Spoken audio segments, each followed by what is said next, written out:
Movie की शुरुआत में एक बड़ा सा एयरपोर्ट दिखाते हैं जिसमें बहुत सारे पैसेंजर आते हैं। उनमें से हीरो भी पैसेंजर बनकर आता है। उस एयरपोर्ट में काम करने वाले से लेकर पैसेंजर तक कुछ लोगों के अलावा सब लोग सेलफोन यूज कर रहे होते हैं। वहाँ का कुक भी सेलफोन में किसी से बात करते हुए सब्जी काट रहा है और हीरो भी अपने हिसाब से अपना फोन निकाल कर अपनी वाइफ को फोन करता है और पूछता है कि कहाँ हो। तो वाइफ कहती है कि मैं अभी अपने लड़के को स्कूल से वापस लेने आई हूँ। तो वो लड़का वहाँ आ जाता है और कहता है कि मुझे पापा से बात करनी है और फोन को लेकर उस कॉल को वीडियो कॉल में कन्वर्ट करके बात करता है और बड़े ही प्यार से पूछता है कि पापा आप कब आओगे। तो हीरो कहता है कि मैं बहुत जल्दी आऊंगा। तभी हीरो का फोन का चार्ज अचानक से खत्म हो जाता है और फोन बंद हो जाता है। फोन को चार्ज पर लगाने के लिए हीरो वहाँ देखता है लेकिन सारे जो प्लग पॉइंट होते हैं वो बिजी हैं। ठीक है अभी कुछ नहीं हो सकता करके वहाँ के कॉइन फोन से फोन करके वाइफ को ये कहता है कि मेरा फर्स्ट नोवेल पब्लिश हो चुका है जिसके लिए मुझे टिकट मिला है और मुझे अपने बच्चे को देखने की ख्वाहिश हो रही है, इसलिए मैं आज घर आ रहा हूँ। तभी अचानक वो कॉल कर जाता है। किसी के पास कॉइन पूछने के लिए पलट कर देखता है तो उस एयरपोर्ट में जो सेलफोन यूज कर रहे थे वो अजीब सी हरकतें करने लगते हैं और बहुत ही आक्रोश से चिल्लाते हैं, चीखते हैं और एक दूसरे पर हमला करना शुरू कर देते हैं। हीरो के सामने एक आदमी आकर बहुत ही हैवानियत से एक लड़की पर हमला करता है। उसको बचाने के लिए हीरो उस आदमी के सर पर जोर से मारकर उसको जान से मार डालता है।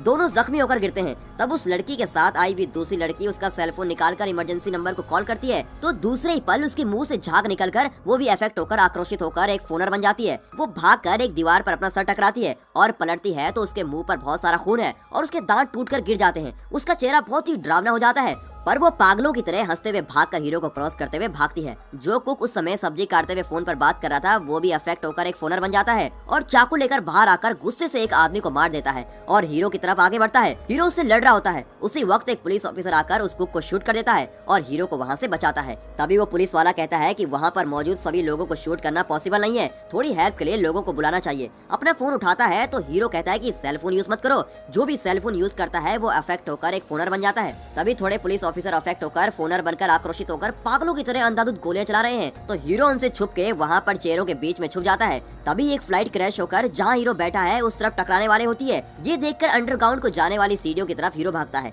और उसके पीछे कुछ एक फोनर आ जाते हैं। सीढ़ियों के नीचे बिना सिग्नल के वो फोनर स्टक होकर गिर जाता है। वहाँ पर और भी बहुत सारे फोनर्स स्टक पड़े हुए हैं। हीरो उन लोगों से बचकर निकल आता है तो एक आदमी उसको फोनर समझकर मारने ही वाला होता है पर जब उसे पता चलता है कि ये हीरो है फोनर नहीं तो वो हीरो को सबवे ट्रेन के अंदर ले जाते हैं। उस ट्रेन में थोड़े लोग और भी हैं। वो हीरो से कहते हैं यहाँ पर सेलफोन सिग्नल नहीं मिल रहा, लेकिन हीरो उनसे कहता है कि अगर सेलफोन सिग्नल मिला भी तो भी सेलफोन यूज मत करें क्योंकि जो भी ये सेलफोन यूज करता है वो ये खूंखार फोनर बन जाता है। तो वहाँ के लोग कहते हैं कि यहाँ पर सिग्नल नहीं है तो वो लोग यहाँ नहीं आएंगे तो इसलिए ये जगह ही सेफ है और कहते हैं कि हेल्प मिलने तक हम सब यहीं रहेंगे। तभी ट्रेन का ड्राइवर टॉम वहाँ आकर कहता है कि फ्लाइट क्रैश होने की वजह से यहाँ पर पावर कट हो चुकी है, उस वजह से ये ट्रेन यहाँ से निकल नहीं सकती और फ्लाइट क्रैश होने की वजह से सारा एयरपोर्ट जल रहा है। उसे बुझाने के लिए अगर पानी खोलकर छोड़ेंगे तो ये जगह थोड़ी देर में सारी पानी में बह जाएगी। इस जगह हम ज्यादा देर नहीं रुक सकते, हम चलकर इस जगह से निकल सकते हैं। मैं चलने वाला हूँ, जो भी मेरे साथ चलना चाहता है मेरे साथ आए। तो हीरो और एक और लड़का उस टॉम का साथ ज्वाइन कर लेते हैं। वो तीनों बातें करते हुए उस ट्रैक के रास्ते जा रहे होते हैं। गेट के करीब जाते हैं तो उस एंट्रेंस के पास कुछ लोग खड़े हुए हैं जिसको ये लोग गौर करते हैं। ये लोग सोच ही रहे होते हैं कि ये कौन है। तभी उस लड़के का फोन रिंग होता है। तभी ये लोग यहाँ पर सिग्नल मिल रहा है सोच रहे होते हैं कि अचानक एक फोनर हाथ में एक कुल्हाड़ी लेकर सामने आ जाता है और उस लड़के को बहुत ही बेरहमी से काटकर जान से मार डाल देता है। थोड़े ही पल में दूर खड़े हुए फोनर्स इनकी तरफ भाग कर आते हैं। इनको देखते हुए टॉम वहाँ से बचकर हीरो को अपने साथ लेकर एक सीढ़ी से बच निकलने की कोशिश करता है। उसी में ये सारे फोनर्स पीछे चढ़ जाते हैं और उन पर अटैक करने की कोशिश करते हैं। वो सीढ़ी एयरपोर्ट के बाहर थोड़ी दूर के रोड पर कनेक्ट होती है। टॉम पहले बाहर निकल जाता है। हीरो का पैर पकड़कर उसे खींच रहे होते हैं पर किसी भी तरह हीरो वहाँ से बाहर आ जाता है। उस दरवाजे को बंद करने की कोशिश करता है पर वो उससे बंद नहीं होता और वहाँ से बाहर निकलने की कोशिश करते हैं। तभी टॉम एक बड़ी सी कचरे की गाड़ी को ढकेलता हुआ उस दरवाजे पर रख देता है और वहाँ से बच निकलते हैं। हीरो अपने अपार्टमेंट में टॉम को ले जाता है। उसके अपार्टमेंट के एंट्रेंस में एक लड़की को मरा हुआ देखता है। यहाँ भी प्रॉब्लम है समझकर साइलेंटली हीरो के अपार्टमेंट जो सेकंड फ्लोर में है वहाँ जाते हैं। लॉक ओपन करते वक्त अचानक से एक कुत्ता अजीब सा भौंककर इन दोनों को लाइटली डरा देता है। दरवाजा ओपन करके सेफली अंदर जाकर हीरो पता करने की कोशिश करता है कि उसकी फैमिली को क्या हुआ है। टॉम का सेलफोन लेकर मैसेज करने की कोशिश करता है पर मैसेज के सारे शब्द उल्टे हुए डिस्प्ले होते हैं।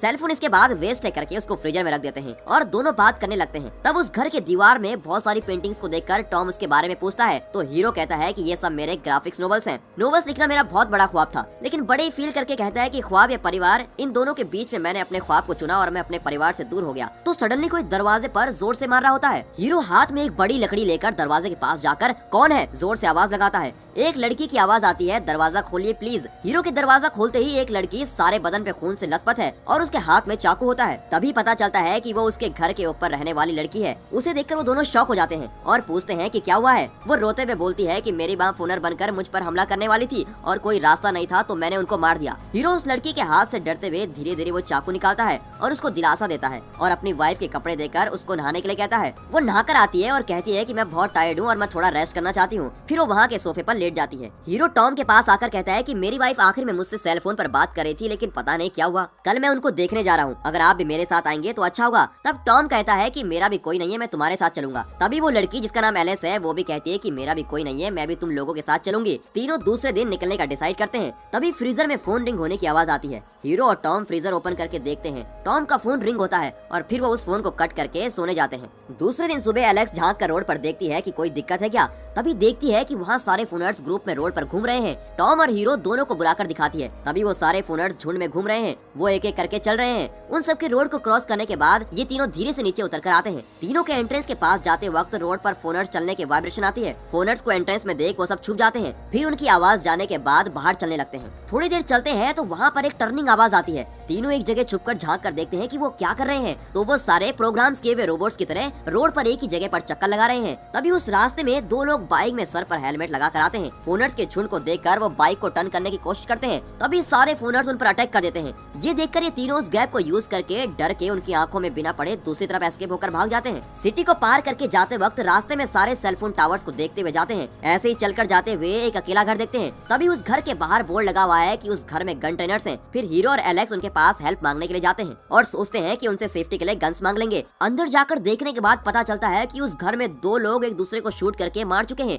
तभी टॉम भी अंदर आ जाता है। मरी हुई लड़की के हाथ से हीरो गन निकाल लेता है। उसके बाद घर में बुलेट्स कहाँ हैं ढूंढते हैं। फिर वहाँ से पैक करते हैं। तभी एलेक्स गार्डन में एक छोटे से लड़के को देखती है। तीनों गार्डन में जाते हैं। वहाँ पर उस लड़के के हाथ में एक कुत्ता रखा हुआ है और वो लड़का कोई दूसरी तरफ देख रहा है। एलिस उसको बुलाती है पर वो बिना पलटे ऐसे ही बैठा हुआ है। टॉम थोड़ी दूर से आवाज लगाता है तो वो लड़का उस कुत्ते को छोड़कर सडनली पलटता है। तभी ये पता चलता है कि ये भी एक फूनर है। तभी ये फौरन उसे शूट करके मार देते हैं। पर दूसरे ही सेकंड उस गार्डन के पास वाले जंगल से बहुत सारे फूनर्स निकलकर इनकी तरफ भागकर आते हैं। ये देखकर ये तीनों वहाँ से बचकर निकलने के लिए बहुत ही तेजी से पास वाले जंगल में भागने लगते हैं और बहुत दूर रास्ते में एक नदी आती है और वहाँ से भागकर बचने का रास्ता नहीं है करके तीनों लॉक हो जाते हैं। कट कर दिखाते हैं तो वो फूनर्स उस नदी के पास पहुँच जाते हैं। हीरो कहता है कि कोई रास्ता नहीं है तो वहाँ पर रखी हुई एक बोट को उल्टा करके उसके नीचे तीनों छुप जाते हैं। वो सारे फोनर्स इनको ढूंढते हुए उस बोट की तरफ आते हैं। हीरो कहता है कि इन फोनर्स के जाने के बाद इस बोट के नीचे से निकलकर बाहर आ सकता है। तब सूरज डूब रहा होता है। तभी वो सारे फोनर्स सूरज को देखकर अपने मुंह से कोई अजीब सी आवाज निकालकर सिग्नल निकाल रहे हैं।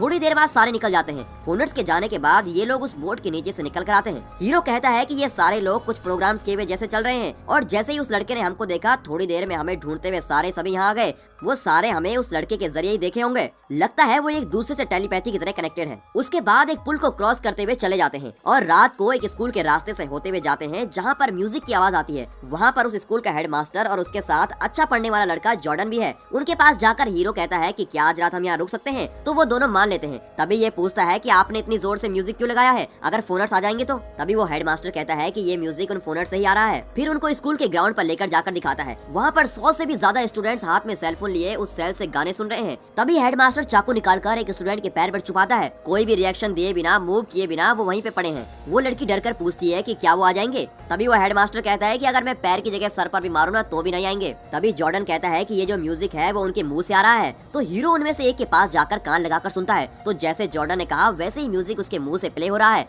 हीरो समझ जाता है। तभी एलिस ये कहती है कि फिर भी हम अंदर जाकर बात कर सकते हैं। वो स्कूल के अंदर जाकर डिस्कशन कंटिन्यू करते हैं। तभी जॉर्डन कहता है कि ये एक एलियन अटैक है। बिना गन और बॉम्ब को यूज किए इंसानों को रोबोट बनाकर सबको क्लीन कर रहे हैं। फोनर्स ही इंसानों के बाद वाली नस्ल है। सभी फोनर्स अभी अपने आप को अपडेट कर रहे हैं। तभी चाकू मारने के बाद भी उठकर नहीं आए। फोनर्स के लिए उनका दिमाग हार्ड डिस्क है, वो भी अनगिनत बाइट वाला एक खतरनाक हार्ड डिस्क। उन्हीं को यूज करके एक ट्रांसमीटर की तरह इस म्यूजिक को ट्रांसमिट करके एक दूसरे से शेयर कर रहे हैं। ये सुनकर हीरो थोड़ा डर जाता है। तभी वो हेडमास्टर कहता है कि ये फोनर्स सिर्फ रात में शांत रहते हैं, सो सुबह होने से पहले हमें उन्हें मार देना चाहिए। वो कहता है कि इस स्कूल के गार्डन में पानी डालने वाला एक ट्रक है, अगर हम उन स्टूडेंट्स पर पेट्रोल डालकर आग लगा दें तो हम बच सकते हैं। ये एक अच्छा सुझाव है करके सब लोग ग्राउंड पर जाते हैं। उस ट्रक को लेकर हीरो और टॉम उन स्टूडेंट्स पर वो पेट्रोल छिड़क देते हैं। पेट्रोल छिड़कने के बाद उस ट्रक को वापस रख लेते हैं। उसके बाद एक तीर पर आग लगा के उस तीर को चलाकर हेडमास्टर सबको जला देता है। आग सारे ग्राउंड पर लग जाती है। एक दो फोनर्स यहाँ वहाँ भाग रहे होते हैं, तभी ये लोग उनको शूट करते हैं। तभी टॉम कहता है कि वो आग ट्रक पर भी लगने वाली है और सबको अलर्ट करता है। उसी वक्त वो ट्रक में आग लगकर धमाका होता है,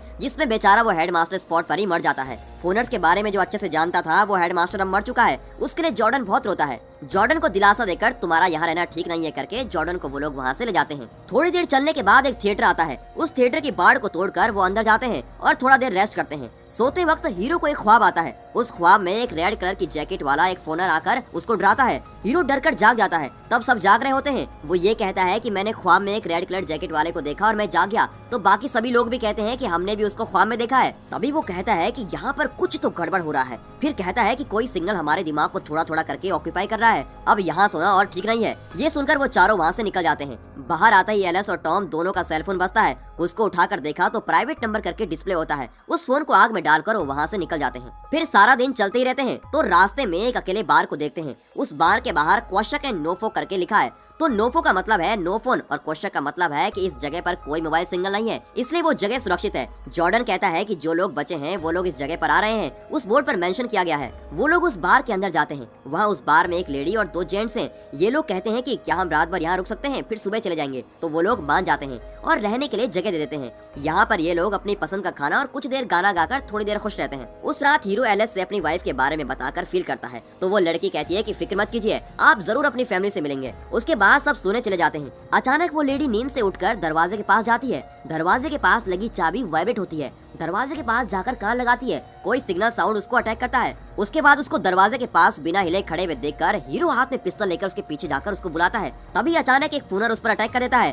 तभी वो लेडी हीरो की तरफ पलटती है। तभी पता चलता है कि वो लेडी भी एक फूनर बन चुकी है। वहाँ पर एक बहुत बड़ा बवाल मच जाता है। वहाँ पर अफेक्ट हुई वो बार लेडी उसके साथ वालों को भी फूनर बनने का ट्राई करती है। उसी समय आए वे गैस हीरो के ग्रुप के ऊपर अटैक करते हैं और उनको जान से मारने की कोशिश करते हैं। हीरो पर एक फूनर अटैक कर रहा होता है। तभी एलिस उसको शूट करके हीरो को बचाती है। तभी वो बार वाली लेडी एक लकड़ा लेकर एलिस के सर पर जोर से अटैक करती है। तभी टॉम उस लेडी को शूट करके मार देता है। उस लड़की के सर पर चोट लगने की वजह से खून बहुत बह रहा होता है। अगर यहाँ रुके तो और फोनर्स अटैक करेंगे, इसलिए उस लड़की को लेकर हीरो, जॉर्डन और टॉम वहाँ से निकल जाते हैं। थोड़ी दूर जाने के बाद एक पेड़ के नीचे उसे लिटा देते हैं, लेकिन बेचारी वो भी थोड़ी देर में मर जाती है। जॉर्डन बहुत फील करता है कि एक दीदी की तरह रहने वाली लड़की मर गई और फौरन वो तीनों वहाँ से निकल जाते हैं। इन लोगों को चलते हुए देख वो रेड जैकेट वाला फोनर इनको देख रहा होता है। थोड़ी दूर जाने के बाद एक जंगल आता है। उस जंगल में रे करके एक आदमी और डेनिस करके एक लड़की से मिलते हैं। उनके पास एक वैन है जिसमें से वो लोग इनको खाने के लिए कुछ देते हैं। हीरो उनसे कहता है कि हम लोग क्वेश्चन नोफो की तरफ जा रहे हैं, लेकिन रे उनके पास कहता है कि उस जगह सेलफोन नहीं है करके सब लोगों को ठगा जा रहा है। पर एक साल पहले उस एरिया पर एक बहुत बड़ा सेलफोन टावर बना हुआ था।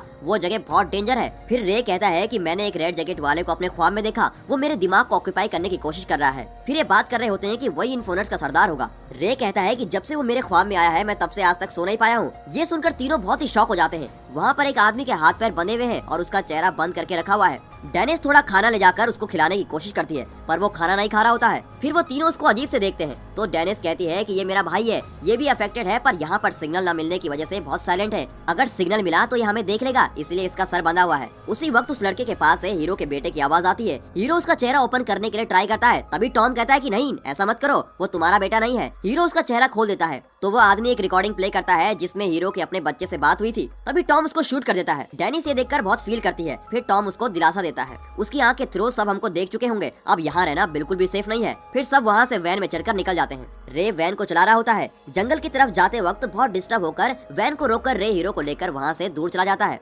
वहाँ जाकर हीरो के पास बहुत टेंशन होकर कहता है कि पहले सिर्फ ख्वाब में रेड जैकेट वाला फोनर आता था, अब मेरे सामने एक इल्यूजन की तरह आने लगा है। क्या सही है क्या गलत कुछ समझ नहीं आ रहा होता है। मैं बिल्कुल ही कंफ्यूज हो गया हूँ। लगता है वो मेरा दिमाग पूरा ऑक्यूपाई कर चुका है। तभी हीरो कहता है कि आप बहुत दिनों से सोए नहीं है, इसलिए आपको ऐसा लग रहा है, और उसको दिलासा देने की कोशिश करता है। पर वो हीरो के हाथ में एक सेलफोन देकर कहता है कि इसके ऊपर दिए गए नंबर पर टाइम आने के वक्त इस नंबर पर कॉल करिए, मुझसे अब और मुसीबत सहन नहीं हो रही है। और उसके गले पर लगे हुए बॉम्ब को विस्फोट करके मर जाता है। ये सुनकर सब लोग शॉक हो जाते हैं। फिर वहाँ से निकलकर सब लोग हीरो के घर पहुँच जाते हैं। फिर हीरो कहता है कि सिर्फ मैं अंदर जाकर देखता हूँ। घर जाकर ढूंढता है। तभी फ्रिज के डोर पर उसका बेटा ये लिखा हुआ है कि मॉम भी फोनर बन चुकी है और मैं क्वेश्चन नोफो उस जगह जा रहा हूँ, आप भी जल्दी आ जाइए डैडी। वो बहुत गुस्सा होकर वहाँ की सारी चीजों को तोड़ने लगता है। तभी उस घर के ऊपर कोई रह रहा होता है जिसकी उसको आवाज आती है। ऊपर जाकर एक रूम खोलकर देखता है, अंदर से वो रेड जैकेट वाला फोनर हाथ में एक हथौड़ा लेकर हीरो से लड़ रहा है। तभी आवाज सुनकर टॉम वहाँ आकर हीरो को बचाने की कोशिश करता है और तब दोनों मिलकर उस फोनर को जान से मार डालते हैं। उसके मरने के बाद ही पता चलता है कि वो रेड जैकेट वाला फोनर और कोई नहीं बल्कि उसकी वाइफ है। इतने दिनों से हीरो की वाइफ ही उसे रेड जैकेट वाले फोनर बनकर उसके ख्वाब में आ रही थी।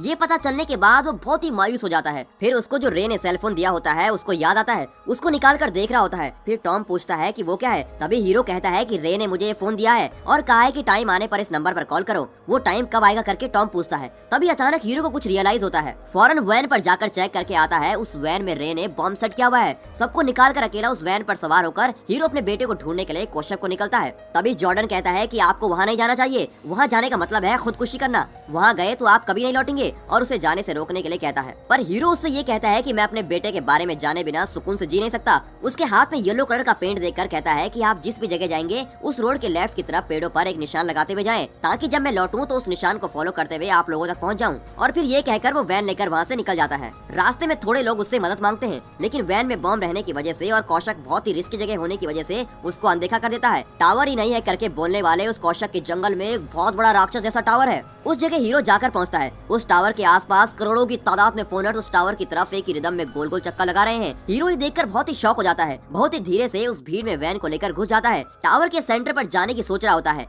तभी टावर के सेंटर की थोड़ी दूर पहले वो रेड जैकेट वाला फोनर उसको देखकर हंसता है। हीरो वैन को लेकर उस रेड जैकेट वाले को उड़ा देता है और वो दूर जाकर गिरता है। एक गन लेकर वैन से उतरकर उसके करीब जाकर देखता है। तभी वो कोई सिग्नल रिलीज करता है। हीरो उसको अपना गुस्सा ठंडा होने तक शूट करके मार देता है। तभी हीरो को उसके बेटे की आवाज उस भीड़ के बीच में से बार बार सुनाई देती है। डर डर के उस भीड़ के बीच में जाकर ढूंढता है। बहुत देर ढूंढने के बाद भी उसका बेटा नहीं मिलता, तो भीड़ से निकलकर रे ने जो सेलफोन दिया था उसको निकालकर वहाँ का बटन प्रेस करने वाला होता है। तभी उसका बेटा उसके पास आकर खड़ा हुआ है। ये देखकर गौर करता है और उसके बेटे को देखकर बहुत खुश हो जाता है। तभी उसको पता चलता है कि उसका बेटा भी एक फोनर बन चुका है। उसके अलावा वो रेड जैकेट वाला भी पास खड़ा हुआ दिखता है। इस इल्यूजन से निकलने के लिए अपने बेटे को गले लगाता है। वो उस सेलफोन के ग्रीन बटन को दबा देता है। तभी वैन में एक बड़ा धमाका होता है और उस धमाके में टावर वहाँ की जमीन पर दफन हो जाता है। वो जगह सारी जलकर सारे फोनर्स धमाके में मर जाते हैं। कट करके दिखाते हैं तो हीरो एक खूबसूरत से रेलवे ट्रैक पर अपने बेटे के साथ एक निशान को फॉलो करते हुए टॉम को देखने के लिए जाता है। तभी एक बड़े से पेड़ पर येलो कलर का निशान देखकर हीरो का बेटा उससे पूछता है कि क्या आपके फ्रेंड्स मुझसे बात करेंगे।